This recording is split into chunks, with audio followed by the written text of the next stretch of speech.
Hello guys, welcome to my YouTube channel. आज के इस वीडियो में हम फिर देखेंगे, जैसा कि देख रहे थे, मैग्नेटिज्म का बेसिक चैप्टर मूविंग चार्ज। तो उसके बहुत सारे प्रॉब्लम कर चुके हैं और एक बहुत ही बेसिक सा प्रॉब्लम यानी कि इंटीजर टाइप प्रॉब्लम अब हम कर रहे थे। तो प्रीवियस लेक्चर में भी इंटीजर टाइप प्रॉब्लम किए थे और ये प्रॉब्लम जेईई एडवांस 2009 में ये क्वेश्चन पूछा गया है। बहुत ही कंसेप्चुअल प्रॉब्लम है। तो जैसा कि हम बता दिए हैं आपको कि अब जो है अप्रैल और मई, इसमें आपका सारा एग्जाम हो जाएगा। यानी कि जेमेंस पॉइंट ऑफ व्यू से अगर देखें, उसके बाद जून में आपका हो जाएगा नीट का भी एग्जाम। ये भी आपका एग्जाम जून में ही होने वाला है। ऑफ कोर्स आई थिंक 12 जून को ये एग्जाम आपका होने वाला है। और जून के लास्ट वीक में आपका एडवांस यानी कि जेईई एडवांस का एग्जाम होने वाला है। मतलब कि अब आपके पास टाइम जो है बहुत कम है। तो इसीलिए हम ये जो आपका PYQ सीरीज है, प्रीवियस ईयर क्वेश्चन, तो इसमें ऑलमोस्ट हम सारी चीज कवर अप कर चुके हैं, चाहे वो 11th पार्ट का हो चाहे वो 12th पार्ट का हो। अब जो भी टॉपिक मतलब अभी बच गया है, मतलब जिसको हम अभी तक ज्यादा टच नहीं कर पाए हैं, तो उसमें आपका एक आ जाएगा COM, एक आपका आ जाएगा मॉडर्न फिजिक्स, क्योंकि मॉडर्न फिजिक्स एक बहुत ही लंबा टॉपिक है, इसको हम कवर करेंगे। तो मॉडर्न फिजिक्स, और रही बात हीट एंड थर्मोडायनेमिक्स, तो ये हम काम कर चुके हैं। एक बचा है आपका वेव ऑप्टिक्स, तो हम देख लिए हैं। उसमें YDAC एक्सपेरिमेंट जो भी आपका था वो YDAC एक्सपेरिमेंट ये सब हम देख चुके हैं। वेव ऑप्टिक्स और कौन सा एक रे ऑप्टिक्स है, रे ऑप्टिक्स से भी बहुत सारा क्वेश्चन पूछा जाता है, ये भी हम कवर अप कर चुके हैं। तो अब कोई ज्यादा टॉपिक इसमें बचा नहीं है। तो जब बचा नहीं है तो हम करेंगे क्या, तो हम करेंगे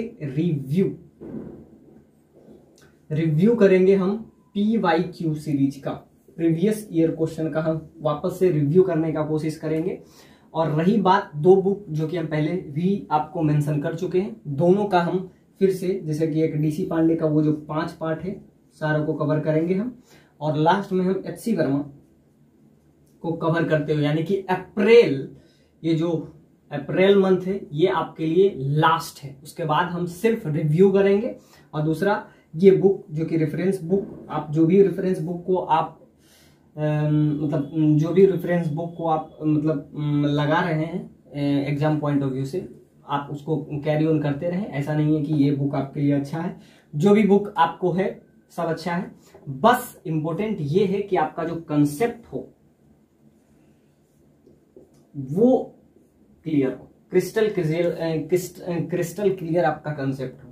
इसीलिए हम PYQ सीरीज लेके आए थे। इसमें हम बहुत सारा क्वेश्चन, अब तक तो हम मोर देन 3000 प्रॉब्लम जो कि इसमें हम अब तक कवर कर चुके हैं। अभी भी बहुत सारा प्रॉब्लम बचा हुआ है।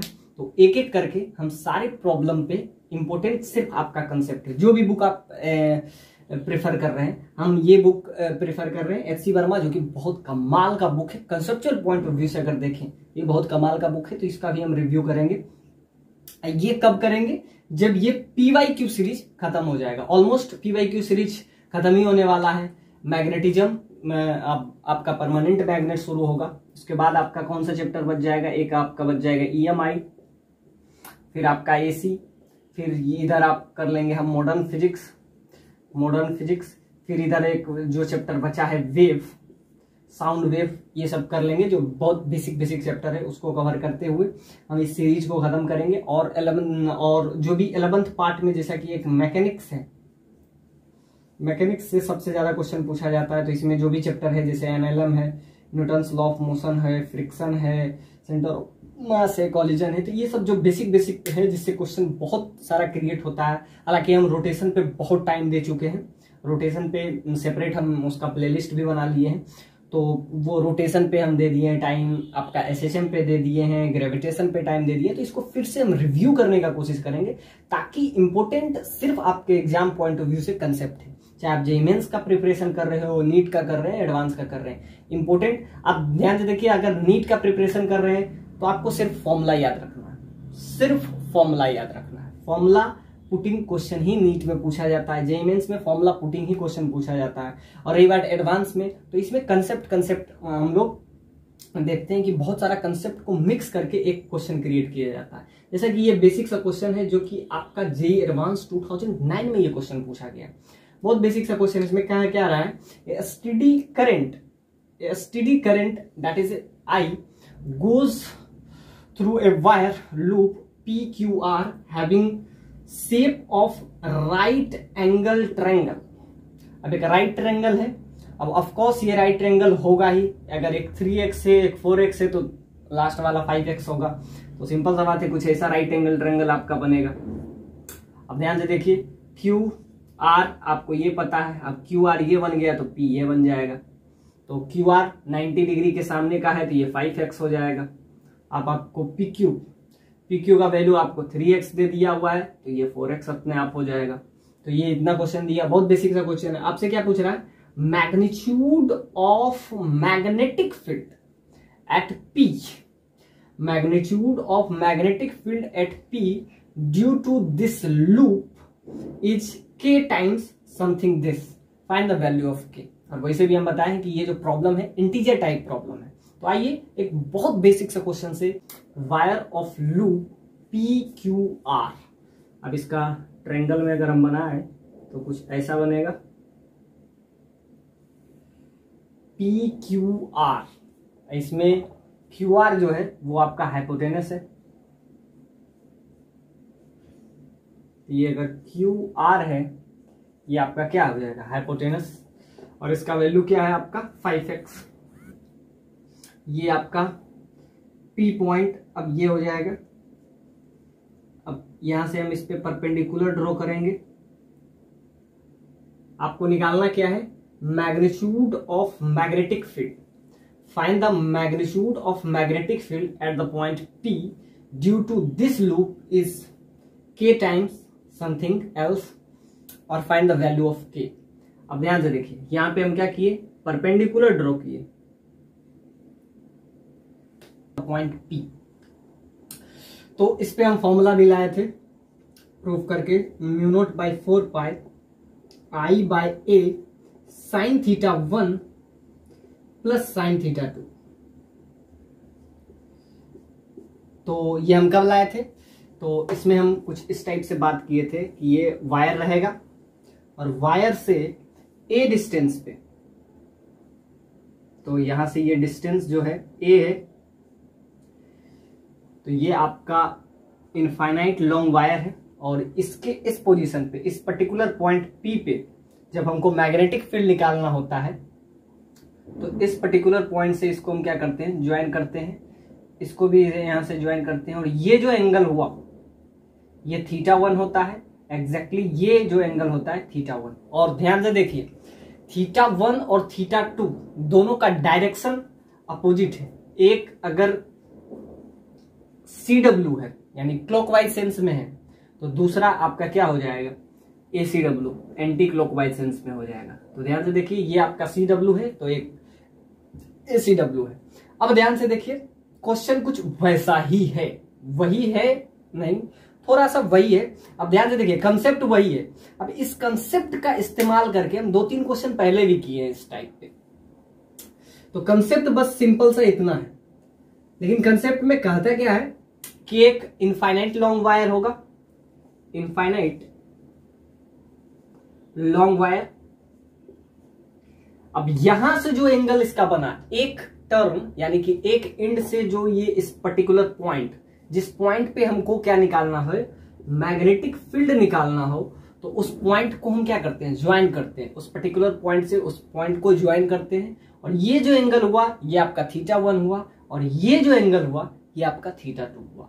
तो ध्यान से देखिए, sin θ1 प्लस sin θ2 ये आपका क्या हो गया, मैग्नेटिक फील्ड हो गया।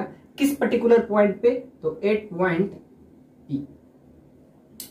अब हम इसके द्वारा देखें, क्योंकि आपको क्या दिया हुआ है, एक स्टेडी करंट है यानी कि AC सोर्स है, तो उसमें हम स्टेडी करंट ही देखते हैं। तो स्टेडी करंट जो कि I है goes through the wire loop of PQR, यानी कि इसमें करंट कुछ इस टाइप से मूव कर रहा है। और आपको क्या निकालना है, अब ध्यान से देखिए, PQ के वजह से अगर मैग्नेटिक फील्ड निकालें, यानी कि मैग्नेटिक फील्ड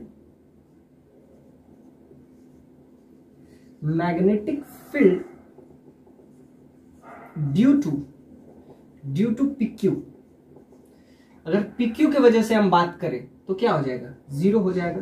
क्यों? क्योंकि वो उसी पॉइंट से होके जा रहा है। अब ध्यान से देखिए, अगर हम यही P पॉइंट को यहां पे ले आए तो एंगल क्या बन जाएगा, 0 बन जाएगा। तो ये जो क्वेश्चन है कमाल का क्वेश्चन है, जो कि 2009 में ये क्वेश्चन पूछा गया है, इंटीजर टाइप प्रॉब्लम है। अब ध्यान से देखिए, इस PQ के वजह से आपसे क्या पूछा है कि एक वायर है, यानी कि एक वायर लूप है PQR, shape right angle triangle है। अब इसमें पूरा करंट मूव कर रहा है I, इसमें भी करंट मूव कर रहा है I, और इसमें भी करंट मूव कर रहा है। आपको क्या निकालना है, सारा का लेंथ दे दिया हुआ है, PQ का लेंथ आपको दे दिया हुआ है, this is 3x, this is 5x, of course this is 4x। अब आपसे क्या पूछ रहा है कि if the magnitude of magnetic field at the point P is due to this particular loop, this loop is something like that and find the value of K। तो ध्यान से देखिए, अगर हम निकालें इस वायर के वजह से इस पर्टिकुलर पॉइंट पे मैग्नेटिक फील्ड, यानी कि P को धीरे धीरे लेंथ हम क्या करें, इस P यानी कि यहां से अगर इस पॉइंट को अगर S दे दें तो S को यानी P को हम क्या शिफ्ट कर दें S तक, तो क्या एंगल क्या बन जाएगा, ये घटते घटते घटते घटते लास्ट में इसी में क्या कर जाएगा, ये कॉन्साइड कर जाएगा। कॉन्साइड, जब ये कॉन्साइड कर जाएगा तो एंगल क्या बन जाएगा, यानी कि θ1 that should be equal to 0। अगर ये इसमें क्या है, इसी लाइन पे, यानी करंट अगर इसके अंदर I बह रहा हो, स्टेडी करंट अगर इसके अंदर I फ्लो हो रहा हो, तो इसके वजह से S पॉइंट पे अगर हमको मैग्नेटिक फील्ड का वैल्यू निकालना है तो 0 हो जाएगा। क्यों 0 हो जाएगा, क्योंकि θ1 0 हो जाएगा। अब ध्यान से देखिए, क्यों, क्योंकि P जो पॉइंट है इससे A डिस्टेंस पे होता है, और ये अगर 0 हो जाए तो एंगल 0 हो जाएगा, तो क्या हो जाएगा, इसके वजह से 0 हो जाएगा। आप ध्यान से देखिए, ऐसे कर सकते हैं कि डिस्टेंस भी 0, नहीं ये हम नहीं कह सकते। डिस्टेंस अगर 0 हो गया तो ये इनफाइनाइट हो जाएगा, तो क्या होगा, इसके वजह से।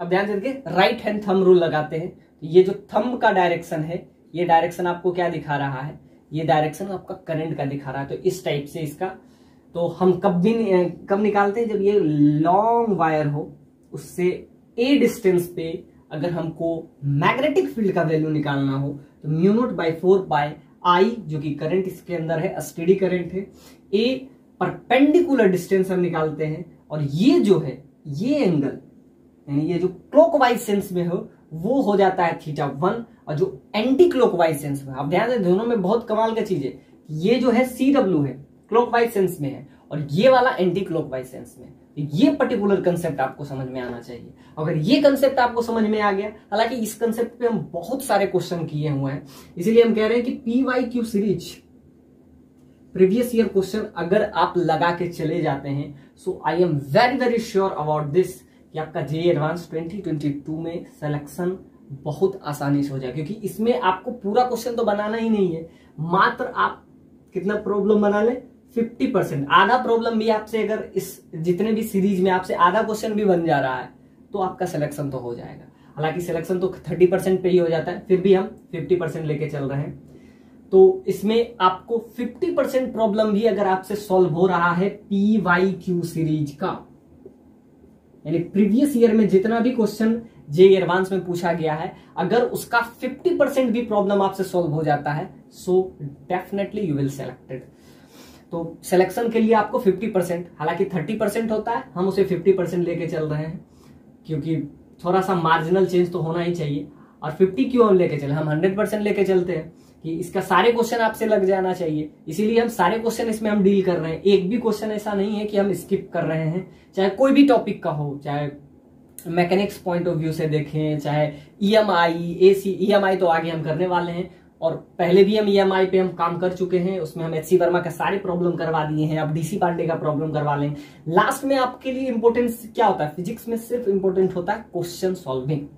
आपसे अगर क्वेश्चन सॉल्व हो रहा है, आपका कंसेप्ट क्लियर हो, आप ध्यान से देखिए ये प्रॉब्लम कितना इजी है। हालांकि ये क्वेश्चन आपसे जो भी ये 2009 में पूछा है, अब ध्यान से देखिए ये कंसेप्ट जिसको क्लियर होगा वो इसको 2-3 मिनट में ये क्वेश्चन सॉल्व करके रख देगा। अब ये कंसेप्ट होगा कि क्या एसटीडी करंट आई है। अब के का वैल्यू पूछा है, के इंटीजर ही कुछ आंसर आने वाला है। अब ध्यान से देखिए, ये कंसेप्ट इसमें क्लियर होना चाहिए कि दोनों सेंस अलग अलग होना चाहिए कि एक वायर है, उससे ए डिस्टेंस पे पी पर्टिकुलर पॉइंट पे, तो ये हम क्या करते हैं, उसके एंड पॉइंट से हम क्या करते हैं, उस पर्टिकुलर पी पॉइंट को ज्वाइन करते हैं। ये आपका θ1 हुआ, ये आपका θ2 हुआ, इसमें जो एंगल बना sin θ1 plus sin θ2 at particular point P. अब हम क्या करेंगे, इसके अंदर करंट मूव कर रहा है। अब इसके वजह से क्या होगा, ये तो अगर हम PQ के वजह से देखें तो PQ के वजह से क्या हो जाएगा, जीरो हो जाएगा, क्योंकि करंट भी उधर है। जब भी हम निकालते हैं तो जब भी हम मैग्नेटिक फोर्स का वैल्यू निकालते हैं तो उसमें हम क्या निकालते हैं, I dl cross B, dl cross B, तो ये आपका हो जाता है मैग्नेटिक फोर्स, बी फोर्स का वैल्यू। अब मैग्नेटिक फोर्स में हम क्या देखते हैं, dl का डायरेक्शन वही होता है जो डायरेक्शन करंट का होता है, तो करंट भी उधर ही डायरेक्टेड है। मैग्नेटिक फील्ड और दोनों के बीच का हम कौन सा देखते हैं, क्रॉस प्रोडक्ट, तो dl क्रॉस बी। अब ध्यान से देखिए, इसके वजह से जो मैग्नेटिक फील्ड प्रोड्यूस होगा और उसके बीच में ये जो एंगल हम बना रहे हैं, तो dl क्रॉस बी, तो ये क्या हो जाता है, जीरो हो जाता है। इस केस में हो जाएगा। तो इसके वजह से अगर हम देखें तो इस पूरे लूप के वजह से PQR लूप के वजह से अगर हम क्या निकालें, मैग्नेटिक फील्ड, और वो किस पॉइंट पे, उस पर्टिकुलर पॉइंट P पे अगर हम निकालें तो हम क्या करेंगे, PQ के वजह से जीरो हो जाएगा, क्यों, क्योंकि उसी पॉइंट से ज्वाइन कर रहा है। अब ध्यान से देखिए, परपेंडिकुलर डिस्टेंस इसका क्या हो जाएगा, जीरो हो जाएगा, तो यहां से भी आप समझ सकते हैं इसके वजह से इसी पॉइंट पे जा रहा है। जैसे कि हम रोटेशन में टॉर्क देखते हैं, एग्जैक्टली वही कंसेप्ट आप यहां भी समझ सकते हैं। तो जब भी आपको मैग्नेटिक फोर्स निकालना हो, क्योंकि हमको क्या निकालना, मैग्नेटिक फोर्स की वजह से है, और अगर मैग्नेटिक फील्ड हमको निकालना है तो उसमें हम क्या करते हैं, dl क्रॉस, उसमें हम क्या लेंगे, यहां तो dl क्रॉस बी ले लेते हैं, और अगर हमको मैग्नेटिक फील्ड निकालना हो तो उसमें हम क्या लिखते हैं, right hand thumb rule, using right hand thumb rule. तो राइट हैंड थंब रूल की वजह से यहां से अगर हम निकालें तो सिंपल सा बात है, dl का भी डायरेक्शन वही है जो यहां पे क्या, मैग्नेटिक फील्ड, तो दोनों के बीच में अगर हम यहां से क्या निकालते हैं, मैग्नेटिक फोर्स, तो इसके वजह से क्या हो जाएगा, इस पर्टिकुलर पॉइंट पे, इस कंसेप्ट पे भी आप समझ सकते हैं, θ1 जीरो ऑफकोर्स जो हो जाएगा, ये अगर P पॉइंट S पे आके क्या कर जाएगा, कॉन्साइड कर जाएगा, तो क्या हो गया, एंगल ही जीरो हो जाएगा। अब थोड़ा सा इसमें हम और देखें तो अब हम लिखेंगे magnetic field due to PR। PR के वजह से अगर हम मैग्नेटिक फील्ड निकालें, इसके वजह से भी क्या हो जाएगा, जीरो हो जाएगा। क्यों जीरो हो जाएगा, ये पर्टिकुलर पॉइंट P से ही जा रहा है। तो जैसा कि टॉर्क देखते हैं रोटेशन में, वही कंसेप्ट आप यहां भी समझ सकते हैं। ये QR यानी PQ के वजह से भी जीरो हो गया, QR के वजह से भी जीरो हो गया। अब बचा क्या, तो अब बचा आपका of course that is QR। अब QR यानी कि आप हाइपोटेनस के वजह से हम देखते हैं कि मैग्नेटिक फील्ड इस P पॉइंट पे क्या होगा। तो यहाँ पे इसका वैल्यू क्या दिया हुआ है, K mu naught into I 48 pi x।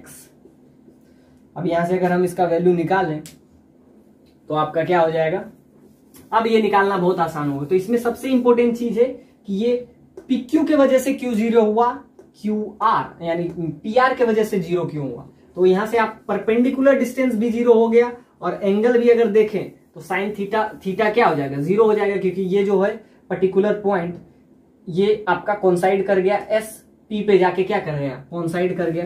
तो यहां से दो के वजह से जीरो हो गया। अब बचा क्या, एक हाइपोटेनस बचा है, तो उसके वजह से हम निकालते हैं कि magnitude of magnetic field at the particular point P। अब उसको हम क्या करेंगे, सिंपली लास्ट में हम क्या कर लेंगे, इक्वेट कर लेंगे और हमारा K का वैल्यू आ जाएगा। तो अब हम इसको अगर हम यूज करें तो क्या करेंगे, म्यू नोट यानी कि मैग्नेटिक फील्ड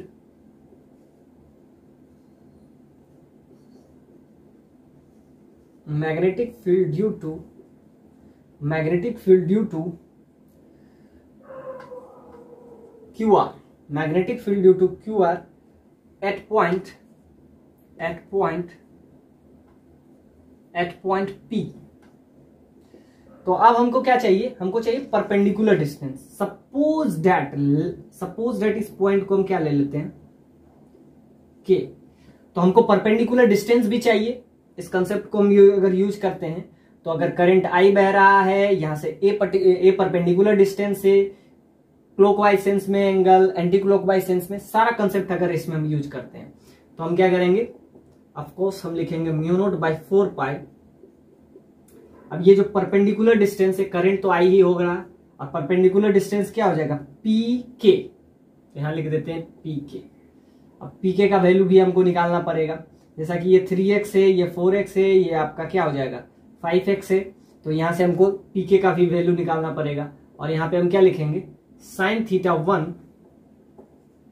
ये जो एंगल है, अब हम इसको ओरिजिन कराए हैं और एंगल किससे बनना चाहिए, इस परपेंडिकुलर से, और वो जो पॉइंट मिला रहे हैं तो ये एंगल होना चाहिए। एंगल कौन सा होना चाहिए, इस पी पॉइंट से ये एंगल होना चाहिए। तो ये आपका क्या हो जाएगा थीटा 1। तो ये अगर एक क्लॉकवाइज सेंस में हो तो दूसरा एंटी क्लॉकवाइज सेंस में होना चाहिए, यानी ये एक एंगल ये होना चाहिए। तो ध्यान से देखिए, एक एंगल इस डायरेक्शन में तो दूसरा अपोजिट डायरेक्शन में होना चाहिए। अब सिंपल सा बात है, अपोजिट डायरेक्शन में तो होना ही चाहिए। अब ध्यान से, ये अगर थीटा 1 है तो ये आपका थीटा 2। अब ध्यान से देखिए, इस पे हम क्या किए थे, परपेंडिकुलर ड्रॉ किए थे। तो ये 90 डिग्री,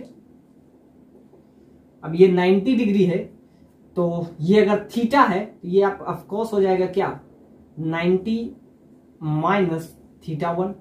और ये अगर थीटा 2 है और ये आपका 90 है तो ये आपका क्या हो जाएगा 90 माइनस थीटा 2। अब ध्यान से देखिए, ये अगर थीटा 1 है और ये आपका 90 है तो ये क्या हो जाएगा 90 माइनस थीटा। तो यहां से क्या लिखेंगे, sign theta 1 plus sine theta 2।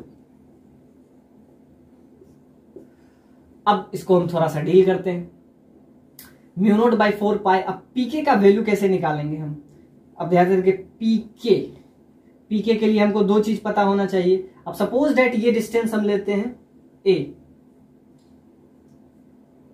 तो ये कितना बचेगा 5x माइनस ए।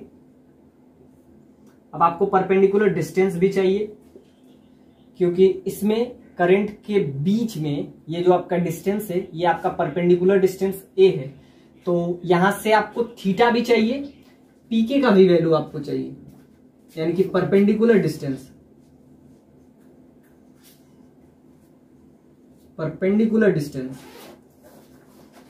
और यहां से अगर थीटा का वैल्यू निकाले तो ये अगर आपका थीटा 1 है तो ये आपका क्या हो जाएगा 90 माइनस थीटा 1, और ये आपका हो जाएगा 90 माइनस थीटा 2।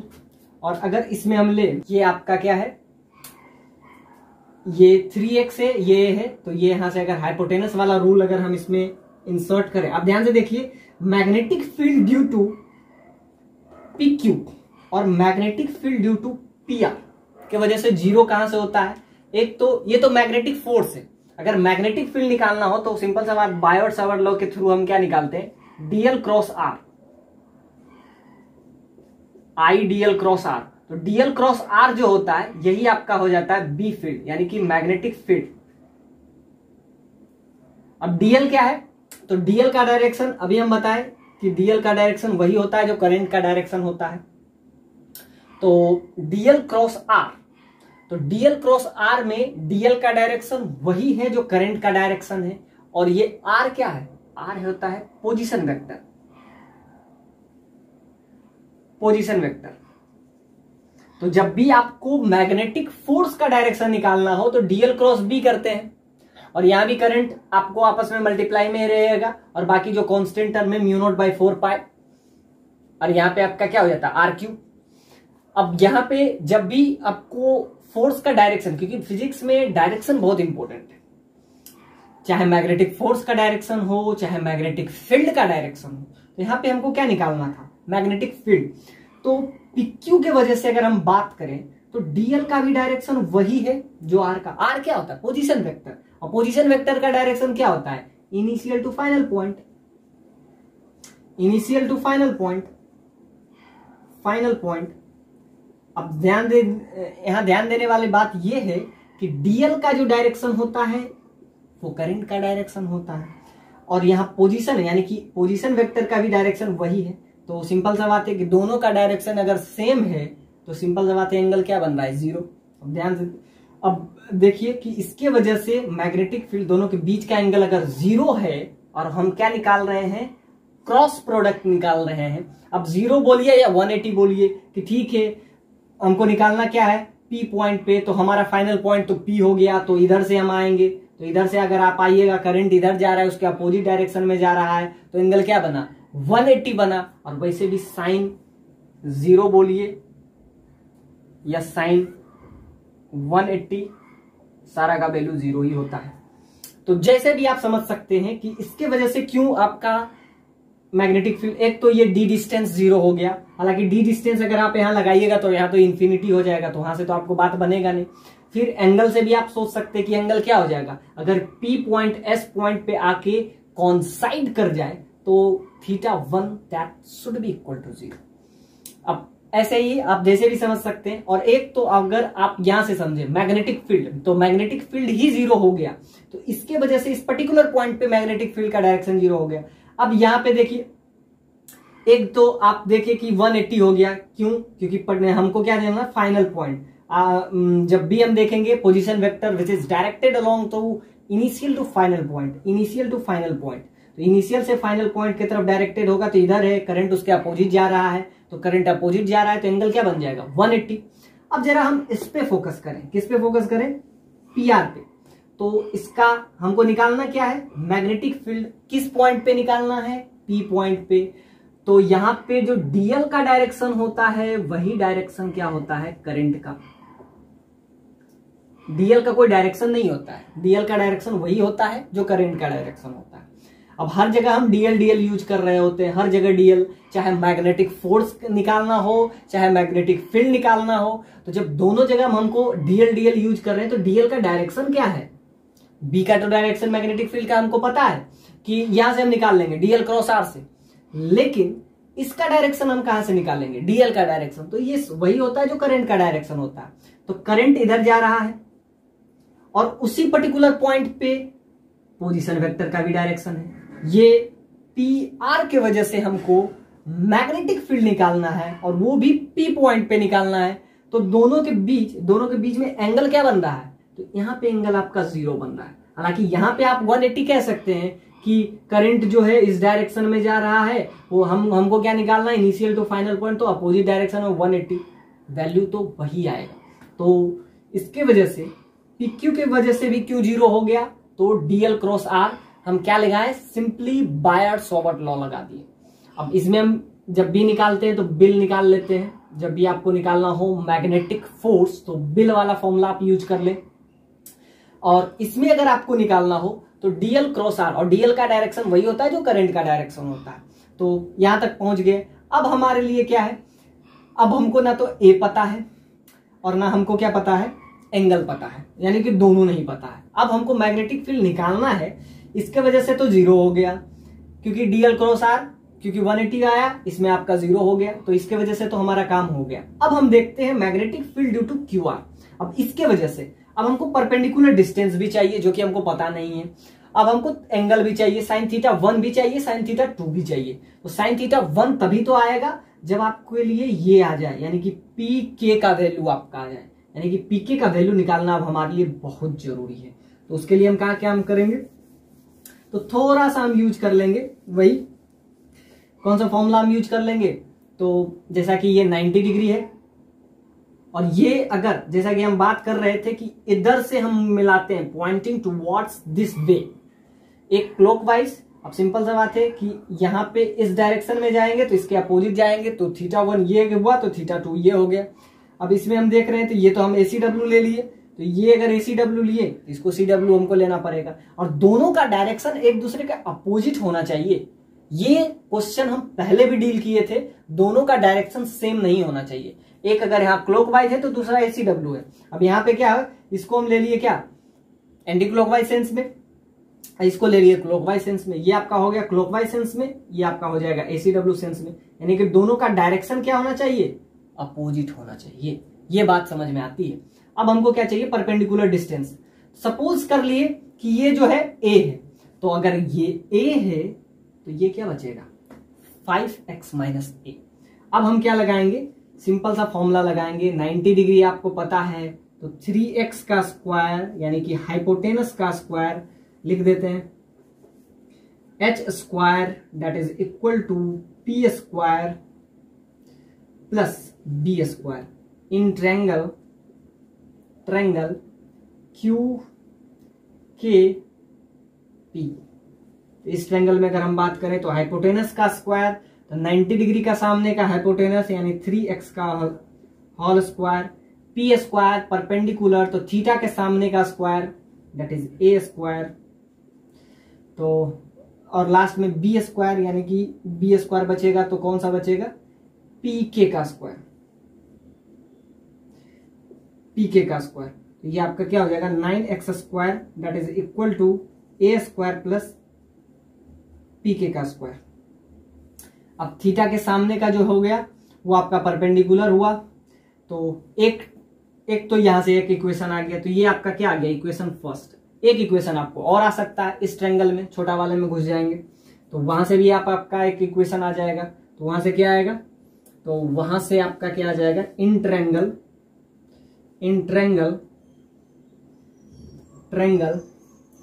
पी के आर। अब यहां पे क्या करेंगे 90 डिग्री का सामने का, तो सिर्फ फिर लिखेंगे hypotenuse square that is equal to P square plus B square.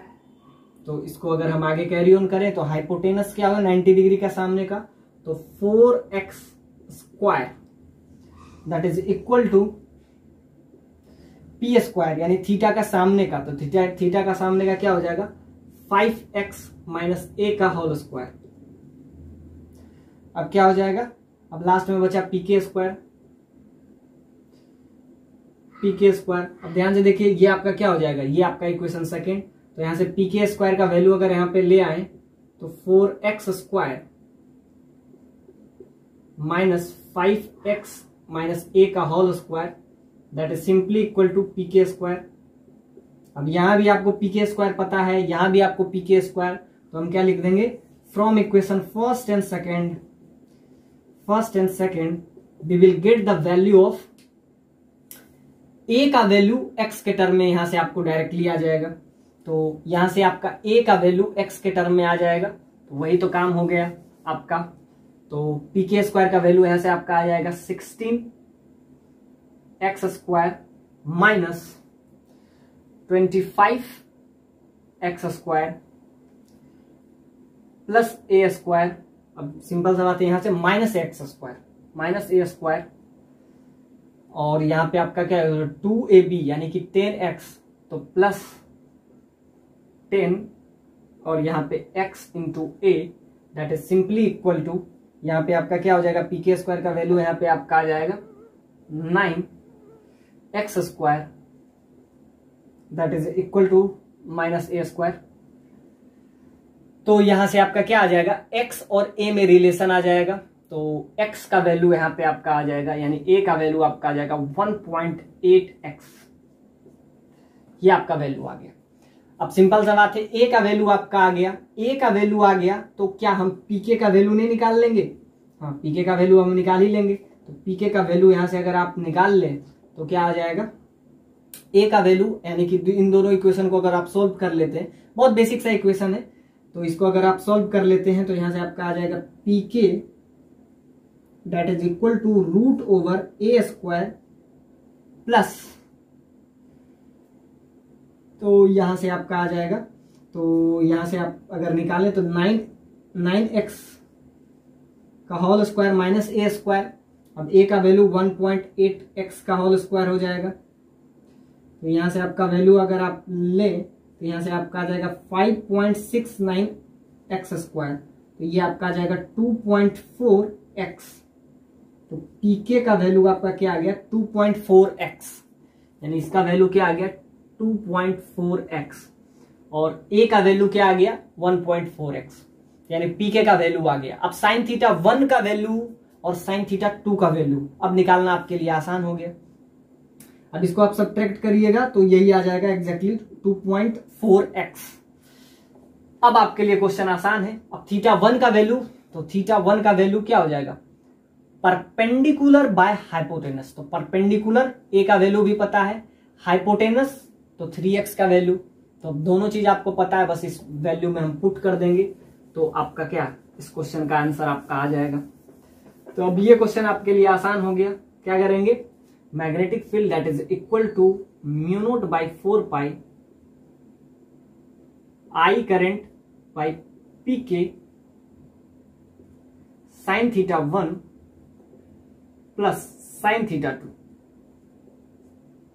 तो यहां पे आपका हो जाएगा mu naught by 4 pi current I और पीके का वैल्यू आपका क्या हो गया, पी से के का परपेंडिकुलर डिस्टेंस, तो ये आपका क्या हो जाएगा 2.4x साइन थीटा 1।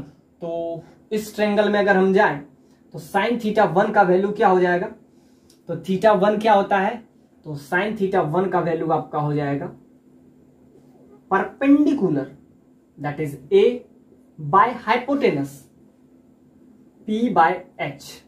परपेंडिकुलर आपका हो गया ए, हाइपोटेनस आपका हो गया, तो ये आपका हो गया 3x।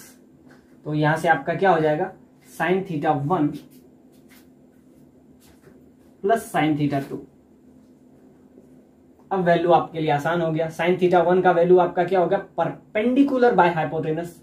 ए का वैल्यू आपको पता है that is 1.8x divided by 3x, x से x कैंसिल हो जाएगा, तो यहां से आपका क्या हो जाएगा साइन थीटा 1 का वैल्यू एग्जैक्टली यहां से हम साइन थीटा 2 का भी वैल्यू ले सकते हैं, तो उसमें भी हम लिखेंगे परपेंडिकुलर।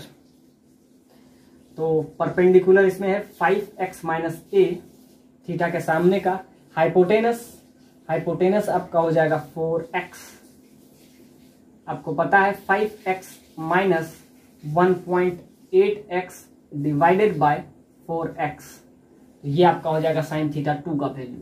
तो ये आपका हो जाएगा mu naught by 4 pi I by 2.4x, और यहां से साइन थीटा 1 का वैल्यू क्या आया था 1.4x डिवाइडेड बाय 3।